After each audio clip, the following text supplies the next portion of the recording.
Because to your point, Sherry, we've seen a remarkable rebound in many ways quite quickly back to those levels, sort of the NASDAQ up sort of, over 20% from the lows.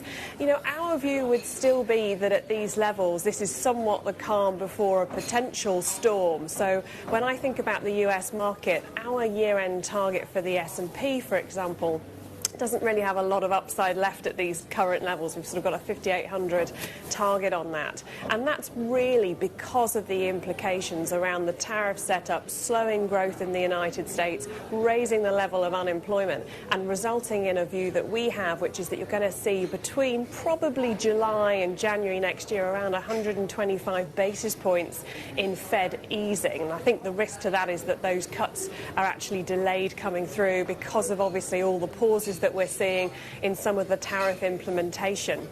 I think it's a more straightforward picture elsewhere in the world, in the sense that obviously the Fed has this stagflationary bind. Wherever we settle at in terms of these tariff levels, it looks as though the effective tariff rate is going to be significantly higher than obviously where we started the year, and certainly in the 20s based on what we can see today. And that really means, to your point, that the opportunities, I think, in the rest of the world are probably a little bit more significant. Now, that said, what I would highlight is a market like Japan, where we've got around 10% upside into the end of the year.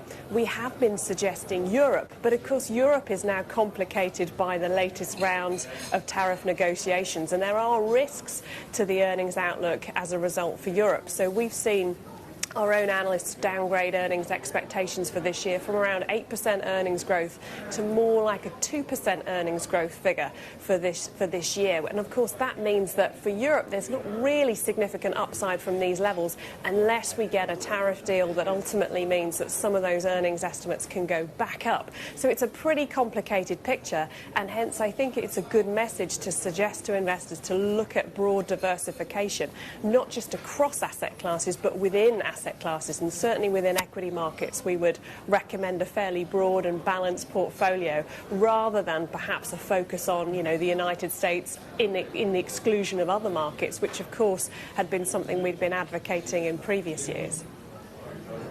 Yeah, and while you're calling for a diversification away from the U.S., you don't see the dollar weakness that we've been seeing in recent weeks as something structural. Well, I think it's a little early to call in terms of whether we've got some big structural changes in terms of the broader regime setup that we're seeing. There's certainly a focus by the new US administration to really redraw the trade lines, redraw the involvement that the United States is going to have in not just trade but in geopolitics, in security and in other areas, which of course could mean that you've got some structural changes, particularly playing out in FX markets. I think our view at this stage is that diversification is really that appropriate hedge to put in place against what could unfold from here. But I think for the dollar in particular, you've really got to think about the sort of long-term implications of where those trade relations and therefore growth and returns are going to come through from, and obviously therefore what the central bank policy response might be, not just this year but into next year and beyond. So I think it's a much clearer prescription for the central banks elsewhere in the world. We talked about the Fed cutting rates quite aggressively in our view later on this year and into next year. That is the more debatable call. I think it's much more straightforward for some of the foreign central banks such as the ECB to cut and ease rates into what is likely to be a deflationary shock for them, and of course that implication, if that's right, is going to have an impact on the dollar. Lucy, Mandy jumping in from Sydney, joining the conversation here. Do you feel that within the Forex world, we're kind of moving in terms of the drivers for currencies from the tariff fears and the trade deals, are they on, are they off, and what you call the redrawing of the trade lines globally? Are we moving from that now to more a fiscal fear problem, and that is, of course, driving yields as well? Yes, I think that's absolutely right. I think, the big beautiful bill is likely to be a big topic here for us at the conference this week. As you say, we've shifted from a lot of discussion around tariffs and where that's going to end. And it's that reminder that this is, I think, as Secretary Bessent refers to it, a sort of three-legged stool.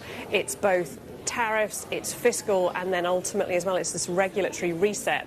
And obviously that last piece, the regulation, we haven't seen as much come through as quickly as many of us had expected in terms of that being a boost to growth. But certainly the big beautiful bill, as it's been coined, is going to be a huge focus. Now I think as it stands today and as it looks as though that is a fiscal impulse, which is likely to help a little bit from a growth perspective for the US economy. And we think that will support at least a little bit the earnings outlook for many of the US stocks. So that, I think, to some degree has been an offset and another boost for the US market. But of course the problem, to your point, is that increasing the deficit further from these levels is going to create a different type of tension, and that fiscal sustainability question for the US, but also increasingly for the rest of the world, is a very real one as we look at these 20, 30-year auctions around the world and how successful they're going to be, because I think we are clearly entering or have entered a regime of significantly higher for longer rates, and that has broad, far-reaching implications around the world. And I think you're absolutely spot on